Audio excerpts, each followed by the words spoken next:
বাংলাদেশের মধ্যে বর্তমানে সবচেয়ে আলোচিত সমালোচিত বিষয়টা হলো চরমোনাই হযরত যে জোট থেকে বের হয়ে গেছে, কওমি আলেমরা যে গালিগালাজ করতেছে, মুখ তাদের কালো হয়ে গেছে। কেন জোট থেকে বের হয়ে গেছে? আরে বেকুফরা শোন, কালান্দার হারচে গুয়াত দিদা গুয়াত চরমোনাইয়ের সেলসেলা জানো?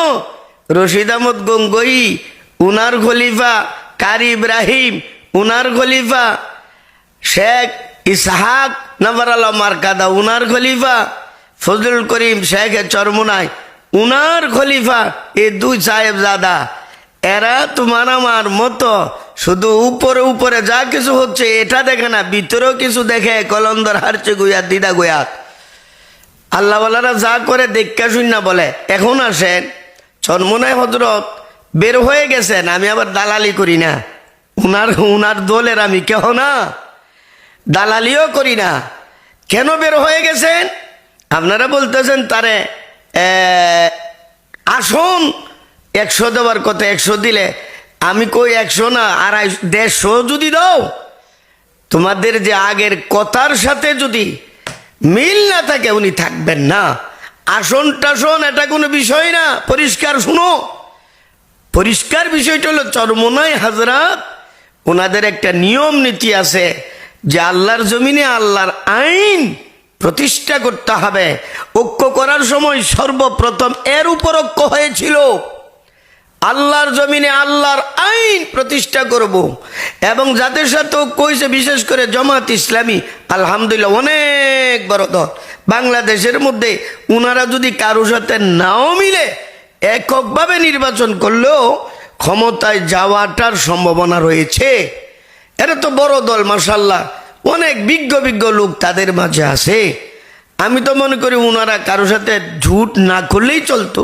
এরপরেও উনাদের একটা স্লোগান আজীবন শুনে আসতেছি, আল্লাহর হুকুম কোরআনের হুকুম জমিনে প্রতিষ্ঠা করতে হবে। কিন্তু এই কথার উপর ঐক্য হয়েছে, চট করে এই কথা থেকে তারা সরে গেছে যে গণতান্ত্রিক পদ্ধতিতেই দেশ পরিচালনা করা হবে, আপাতত আল্লাহর হুকুম বা কোরআনের আইন অনুযায়ী দেশ চালানো হবে না।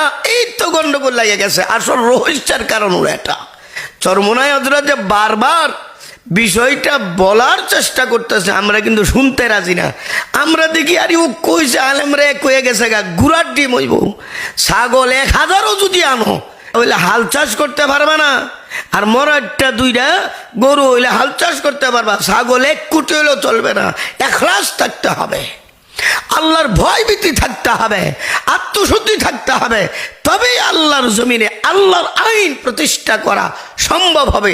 প্রায় সময় দেখবেন আমি আল্লাহর কাছে দোয়া করি, আল্লাহ তোমার এমন প্রিয় বান্দাদেরকে তৈয়ার করে দাও যাদেরকে তুমি পছন্দ করো, তাদের মাধ্যমে তুমি যারা মুনাফিক হবে না, যারা ঘুষ বাণিজ্য করবে না, দুর্নীতি করবে না, বাটপারি সিটারি করবে না, চরিত্রহীন হবে না, দেশের টাকা বাইরে পাচার করবে না, এমন লোকদেরকে তৈয়ার করে আল্লাহ তাদের মাধ্যমে কোরআনের হুকুমতটা বাংলার জমিনে একটাবারের জন্য চালু করে দাও।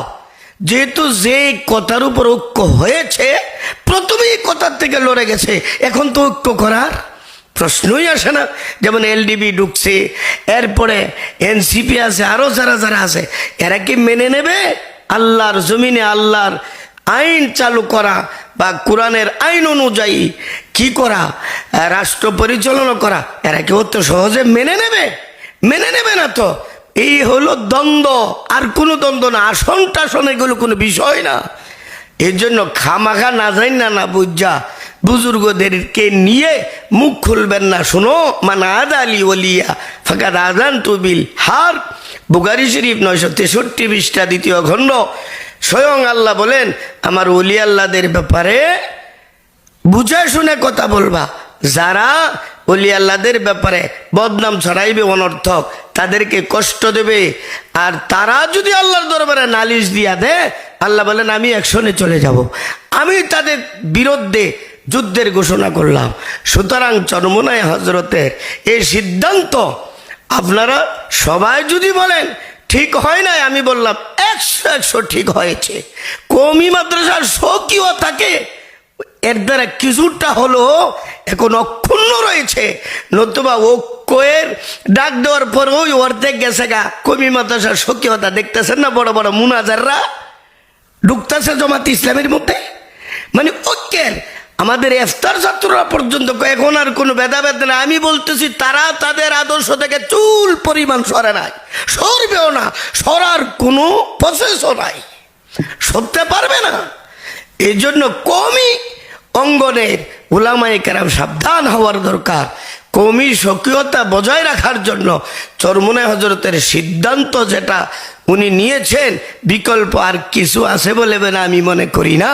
সুতরাং এখনও যারা আশাবাদী আবার উনি ফিরে আসবেন, যদি ফিরে আসেন ওনার ব্যক্তিগত বিষয়, কিন্তু বের হয়ে যাওয়াটা এই উজুয়াতে আমি ওনার জন্য দোয়া করি, জাযাকুমুল্লাহ বলি, এবং সঠিক সিদ্ধান্ত বলে আমি নিজে মনে করি। আসসালামু আলাইকুম রহমতুল্লাহ।